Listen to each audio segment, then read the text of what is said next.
Hey, ¿qué rollo con el pollo? It's Ruben Perez Jr. from ERocks.com. Today we are talking to una chingona, a total badass, Miss Chelsea Rendon. Hola, Chelsea. Hello, hola, ¿cómo estás? How are you? I'm doing great. We're celebrating Hispanic Heritage Month all month long, and she's kicking it off with us. So, bienvenido. Hey. For people that don't know who you are, who is Chelsea Rendon?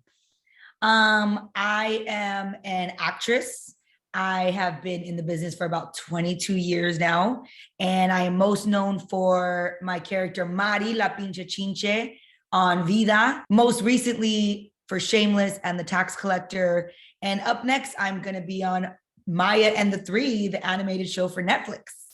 Yes, and I watched the trailer. I did like a little sneak peek, and I was like, "Ooh, that looks good." Since we are talking about like Hispanic Heritage Month, talk about being a Latina in Hollywood. Like, has it been hard? Has it been easy, or how? Well, it's definitely a marathon, and it has its ups and downs. But luckily, I've been able to work with some amazing, talented people, and have really made some beautiful connections that have lasted years. But, you know, as you see, and especially as we saw the Emmys last night, not a lot of people of color really get the recognition they deserve. So we're definitely fighting for that right now. That's what we need. We need like a conversation starting, because people are like, they're like afraid. They're always like, oh no, you can't talk about that because people are going to get mad.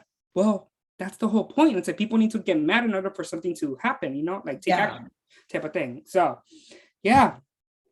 So you've been doing this for how many years? 22. I started when I was 6. Dang. Okay. You're an actress. What else do you want to accomplish? So I started out as an actress. I've dabbled a little bit in producing. So I've been like an associate producer on projects, or like help create like sizzle reels. And right now I'm actually in the process of developing my own show. Me and my best friend Noemi Gonzalez, who played Suzette in Selena the series, and we've known each other for almost 10 years now. And so we are developing the show together. And so now it's the point of not only being a producer, but being a creative and really having a seat at the table. Can you talk about that series, or is it just like under wraps and it's like, no, Ruben, I'm not. Yeah, we don't want to talk about it too much, just because then we don't want someone to steal our idea. You talked about your goals. You talked about being a Latina. Who inspires Chelsea Rendon? So what really inspired me when I was a kid was watching the movie Selena with J-Lo. And I just watched it a solid, honestly, like 20 times at the drive-in. Like, we just went all the time to watch it. I'd be in my backyard with the vacuum singing. So like that for me was really I saw that and I was like, I want to do that. Like, I don't know if I thought that I wanted to be Selena, or I thought I wanted to be J-Lo playing Selena, but I just wanted to do whatever was happening on the screen. And so Selena and J-Lo specifically have been very big influences in my life, especially as I got older, getting to know Selena. And that's one of the things I love about the series, is you really get to see more of the family and her backstory, versus the movie showed more of just when she was Selena already.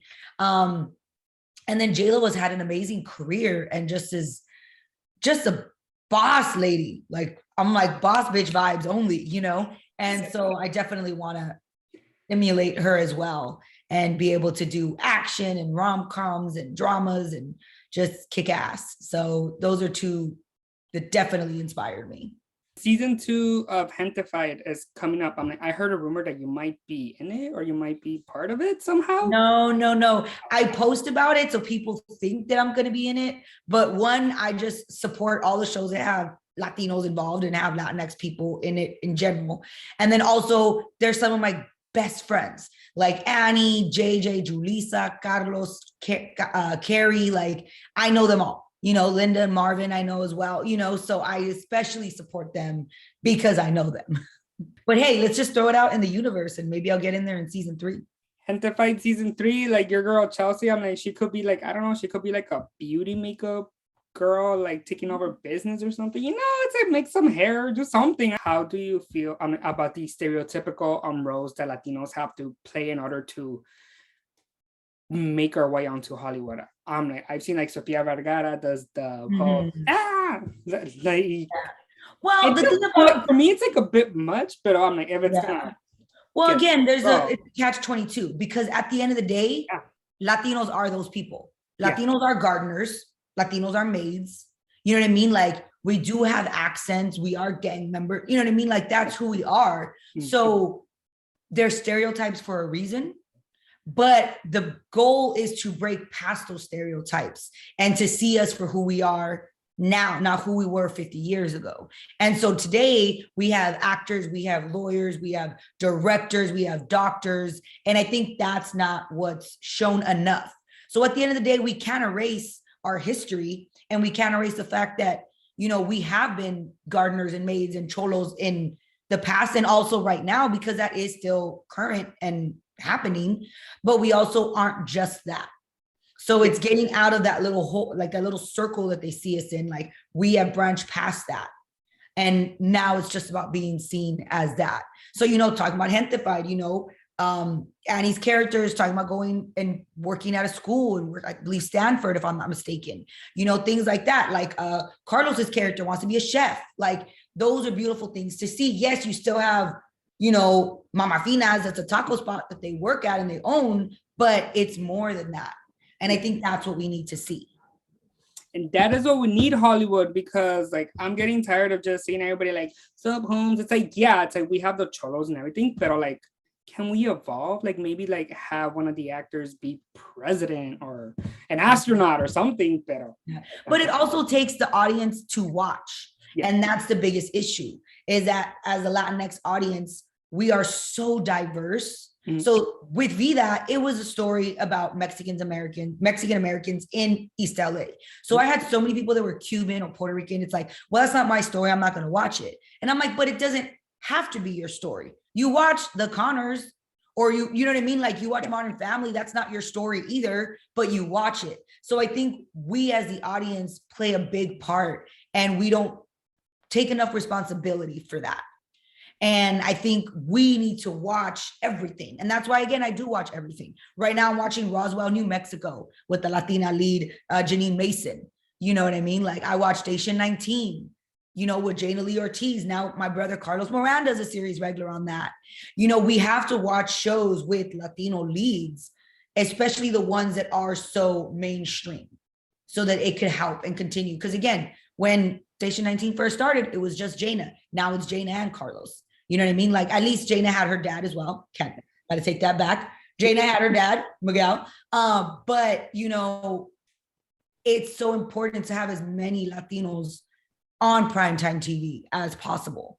And we got to support those shows. So again, like last year we had Party of Five, the expanding universe of Ashley Garcia. Both of them got canceled. Yeah. Mr. Iglesias and Hentaifide got new seasons, which was great. You know what I mean? Like, but there's been so much content, but if we don't watch, it gets canceled. Yeah. So we need to have the audience show up and have the executives say, okay, they're showing up. Let's keep this going. We go back to the same. But look at The Baker and the Beauty. That's another great example of what it's a great show, and it got cut. And it was so sad to see that.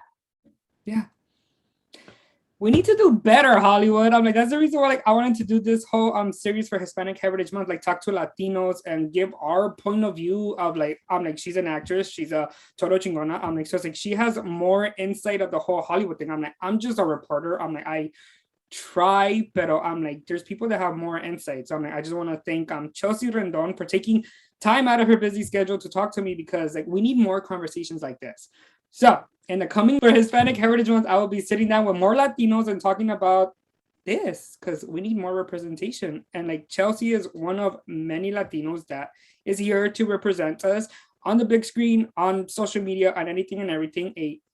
Es una total chingona. So it's like, if you don't know who Chelsea Rendon is, remember that name because I'm going to make a prediction. This girl will win an Emmy and will win an Oscar at some point in her life because she's that amazing. And I'm telling you guys, I'm like, if you do not know her, stream Vida, stream all of the shows for the Latinos.